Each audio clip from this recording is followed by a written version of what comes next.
As you know, we've dropped into Leonora, and just outside Leonora, probably 2 k's, is a historic town called Gwalia. I hope I got that pronounced right. Old mine site manager's house, Edward, I think it was Edward Hoover, 31st President of the United States, used to be the mine or site manager here. Lovely gardens, little cafe there. Pretty basic menu, but nice outlook. Check this out.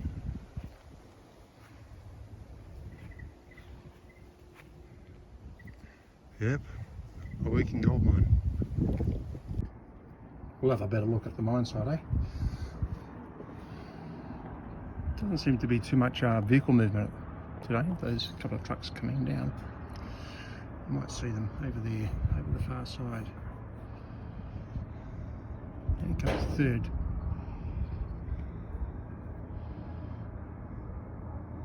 So we're looking at the open pit part, but it goes down at the moment, I think about 2 kilometres from the surface.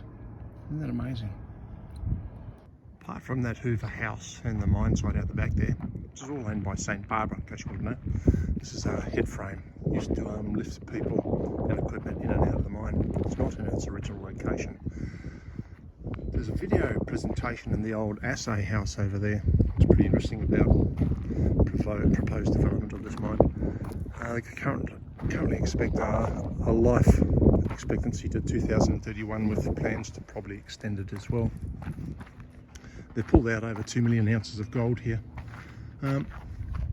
This is a museum, so there's a lot of historical sort of stuff here too, if you're interested in that sort of mining stuff.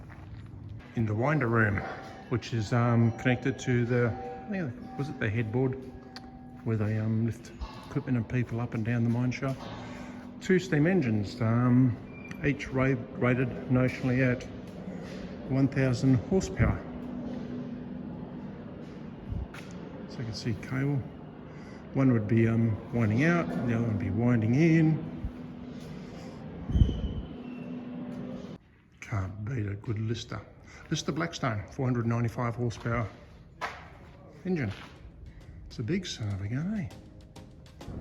If there was any doubt. A steam engine called Ken. How about that?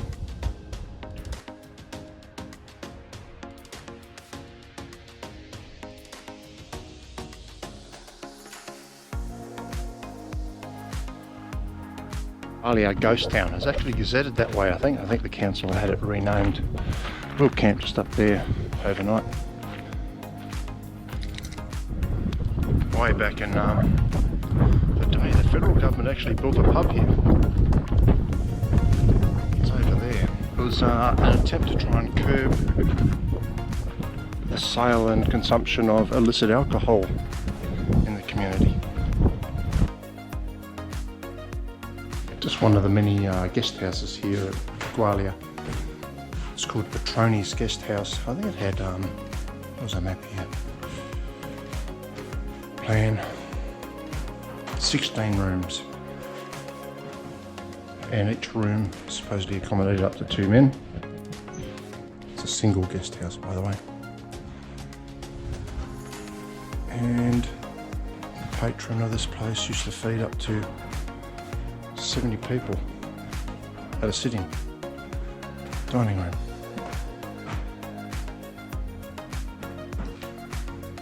Closed in 1963. That's when the mine closed down, and then it reopened, of course. That's why it's still operating.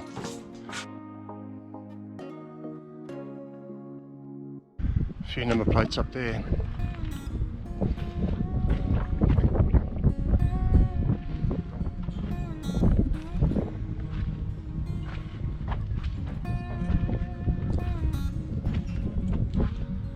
There are people still living here, and there's a sign over near where we park saying, please respect the privacy of the people living here, don't drive around and stuff like that.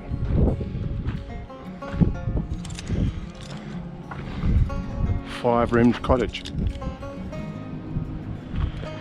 These days a 5-room cottage house would be a bit bigger than maybe 10 metres by 6 metres.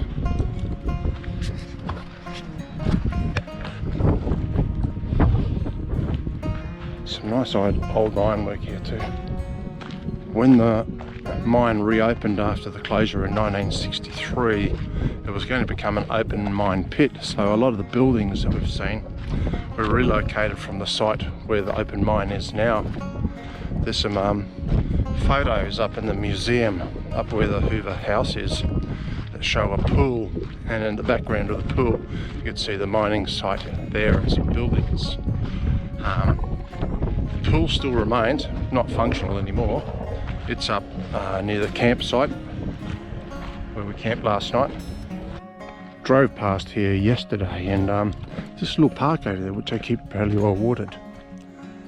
And I thought to the boss, and there was a lot of shade this side of the trees in the afternoon, which I thought would have been pretty good.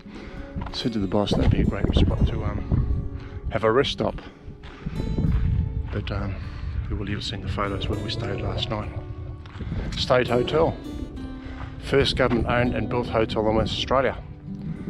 Its purpose was to control the illegal liquor or sly grog trade through strict rules and regulations around pricing, opening hours, alcohol quality and customer behaviour.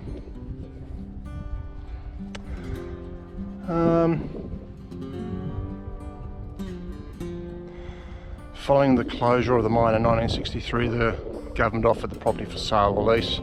I don't know if anybody took it up, doesn't say that. The fact that it was restored in 1972 seems to suggest to me that it probably wasn't.